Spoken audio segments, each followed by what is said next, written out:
SSC MTS का final merit paper 1 यानी कि टियर 1 के आधार पर निकाला जाता है, लेकिन उसमें भी एक अहम रोल टायर 2 या डिस्क्रिप्टिव पेपर का होता है। अगर डिस्क्रिप्टिव पेपर को क्वालिफाई नहीं किया जाता है तो मेरिट में नाम आने का चांस एकदम नहीं है। तो इसीलिए जो लोग टायर 2 देने वाले हैं उन्हें तो ये इन्फॉर्मेशन बिल्कुल इग्नोर नहीं करनी चाहिए। मैं आज आपको 3 ऐसी बातें बताऊंगा जिससे अगर आपने ज़रा सा भी वहाँ पे लापरवाही बरती तो फिर आपको 0 मिलेगा और आपने कितना भी अच्छा मार्क्स लाया हो वो बेकार चला जाएगा, आपका नाम नहीं आएगा मेरिट में। तो इसीलिए बचने का उपाय यही है कि आप इन तीनों पॉइंट को बड़े ध्यान से समझिए। तो दोस्तों, मैं स्वागत करता हूं आप लोगों का हमारे यूट्यूब चैनल में। आज हम लोग 3 बातें ऐसी करेंगे जो ऑफिशियली है और इसमें अगर आपने गड़बड़ी की तो फिर आपका मेरिट से नाम हट जाएगा। चलिए मैं आपको दिखाता हूँ वो 3 पॉइंट जिन पर आपको ध्यान देना चाहिए। देखिए, ये 2019 का आरटीआई कॉपी है। इसमें पहला पॉइंट ये देखिए, जिन अभ्यर्थियों की प्रश्न पत्र सह उत्तर पुस्तिका पर अनुक्रमांक, हस्ताक्षर, बाएं हाथ के अंगूठे की छाप जहां आवश्यक हो नहीं भरे होंगे उनका मूल्यांकन नहीं किया जाएगा तथा ऐसे अभ्यर्थियों को 0 अंक दिए जाएंगे। तो देखिए, यूएफएम तो एक केस है जहां पे आपको 0 मिलता है, उसके अलावा एक ऐसा भी पॉइंट है जहां पे 0 मिलेगा।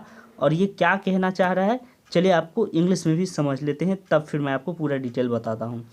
Question paper cum answer books not bearing candidates roll number, signature and left hand thumb impression wherever required will not be evaluated and such candidate shall be awarded 0 marks. कहने का मतलब है कि अगर आपका क्वेश्चन पेपर, देखिए यहाँ पे question paper cum answer book यानी कि क्वेश्चन पेपर में ही आपका आंसर सीट भी रहेगा, आपको ये घर लाने की अनुमति नहीं है। तो ये पेपर आपको दिया जाता है इस तरीके से, ये क्वेश्चन पेपर होता है। इसमें आपको बहुत सारी चीज़ें भरनी होती हैं जैसे कि रोल नंबर, ठीक है, कहा जा रहा है, यानी कि एसएससी का कहना है कि यहाँ पे आपको रोल नंबर के जगह पे भरना होगा, सिग्नेचर भरना होगा, उसके अलावा लेफ्ट थंब इम्प्रेशन, ठीक है, ये वाला, ये सारे पॉइंट अगर आप नहीं भरते हैं, ये सारे फिलअप को अगर आप नहीं करते हैं, एक यहाँ पे भी होता है लैंग्वेज चुनने वाला, तो अगर ये सब खाली रह जाते हैं तो आपको 0 मिलेंगे।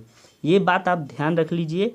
तो इसीलिए पहले आप क्या करिए, पूरे डिटेल में इस चीज़ को समझ लीजिए कि कौन सी चीज़ें कहाँ भरनी चाहिए।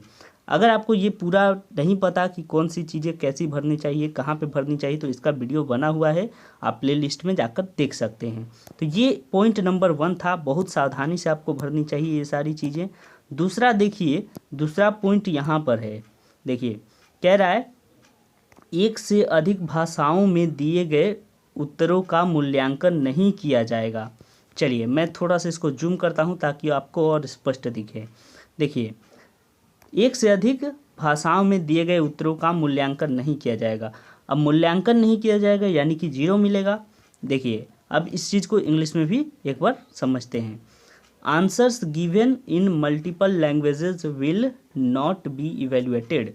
मतलब ये हुआ कि आप अगर भाषा चुने हैं हिंदी, तो आप सारी चीज़ें हिंदी में लिखिए। कई सारे लोग जो हैं वो टेलीग्राम चैनल में या टेलीग्राम ग्रुप में कमेंट कर रहे हैं, अपने पेपर डाल रहे हैं कि मैंने ऐसा लिखा है, लेकिन वो कर क्या रहे हैं, लास्ट में अपना नाम इंग्लिश में डाल दे रहे हैं, ठीक है, जैसे उनका नाम अभी है तो अपना नाम अभी डाल दे रहे हैं इंग्लिश में, या फिर कई सारे ऐसे शब्द डाल रहे हैं जो इंग्लिश में है। तो अगर आप हिंदी लिए हैं तो हिंदी में ही सारे वर्ड, सारे अंक, सारे अक्षर, सब कुछ हिंदी में होने चाहिए, ठीक है। ये प्रयास करिए कि हिंदी में हो। अगर आपने ऐसा लिखा तो फिर आपको 0 मिलना तय है। तो ये चीज़ें यहाँ पे स्पष्ट कहना चाह रहे हैं। देखिए, answer given in multiple languages will not be evaluated. आपने एक लैंग्वेज चुना, उसमें अनेक भाषाएं डाल रहे हैं तो वो आपका इवेल्युएट नहीं होगा। और दूसरा कारण ये है कि अगर मान लेते हैं आपने क्या किया कि लिखना है आपको स्टेशन, ओके, तो आप स्टेशन तो इंग्लिश वर्ड है तो आप इसको हिंदी में ही स्टेशन लिखिए। अगर ज़रूरत है लिखने का तो आप इसको हिंदी में ही लिखिए, लेकिन इंग्लिश शब्द का प्रयोग नहीं करें, ओके, या फिर इंग्लिश में है तो आप हिंदी शब्द का प्रयोग नहीं करें।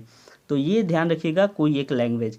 ये हो गया हम लोग का दूसरा पॉइंट। अब चलते हैं, आपको तीसरा पॉइंट दिखाता हूँ जहाँ पे आपको ये पता चलेगा कि जीरो कैसे मिलता है। देखिए, ये तो यूएफएम का केस था, इस पर तो वीडियो पहले भी बना चुका हूँ, तो आप वहाँ पे तो देखिए ये यूएफएम में तो साफ कहता है कि जीरो देंगे ही। चलिए, यूएफएम की बात हम नहीं करके तीसरा पॉइंट देखते हैं। देखिए, बहुभाषी प्रश्नों में विसंगति, ये पॉइंट ध्यान दीजिएगा। बहुभाषी प्रश्नों में कोई विसंगति होने की स्थिति में अंग्रेजी विवरण मान्य होगा। मतलब हुआ, in case of any discrepancy in the questions provided in the different languages the English version will prevail। तो क्या मतलब हुआ कि अगर आपका हिंदी में मान लेते हैं गंगा पर निबंध लिखा है, हिंदी आपने चुना और हिंदी में लिखा है गंगा पर निबंध, पर अगर आपने इंग्लिश वर्जन उसका देखा तो वहाँ पे अगर यमुना लिखा है, ओके, हिंदी में आपने देखा तो गंगा पे लिखा था, इंग्लिश में जब आप गए तो वहाँ पे लिखा है कि यमुना, ठीक है, यमुना पर आपको ऐसे लिखना है। अब आपका कंडीशन ये होगा कि हिंदी में गंगा, इंग्लिश में यमुना, तो इंग्लिश वाला को वो वैल्यू देगा। इसीलिए आपके लिए ये वार्निंग है कि आप एक बार पेपर को हिंदी और इंग्लिश दोनों में चेक करें, या फिर आपका जो लैंग्वेज है, ठीक है, उड़िया, मराठी, गुजराती, जो भी आपका भाषा है उसको, और संग संग इंग्लिश वाले को, ठीक है, इंग्लिश वाले को ज़रूर चेक करिए कि क्या मैं लिखने जा रहा हूँ तो इंग्लिश में भी सेम है या थोड़ा अलग है।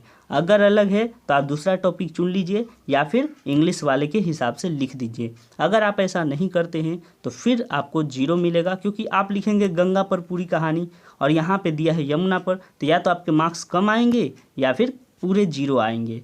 तो ये 3 पॉइंट थे दोस्तों जो आपके एग्ज़ाम को लेकर काफ़ी इम्पोर्टेंट है, और मैं नहीं चाहता कि कोई ऐसा बंदा जो 85-90 लाया हो और डिस्क्रिप्टिव के कारण उसको जीरो मिले या फिर उसका मेरिट ना बने। तो आप लोग इस छोटी छोटी बातों को ध्यान रखिएगा। मैं कोशिश करूंगा कि ऐसे आपको लिए पॉइंट लेकर आऊं जो इम्पोर्टेंट हो, जो की फैक्टर बनेगा, यानी कि अगर उसमें थोड़ा सा भी मिस्टेक हुआ तो किसी की ज़िंदगी का यहाँ पे बहुत बड़ा नुकसान हो जाएगा। इसीलिए मैं कोशिश करूँगा कि जितना हो पाए आप लोगों की मदद कर पाऊँ। तो बने रहिए चैनल के संग और फॉलो करिए डेली हमारे वीडियोज़ को। Thank you for watching this video.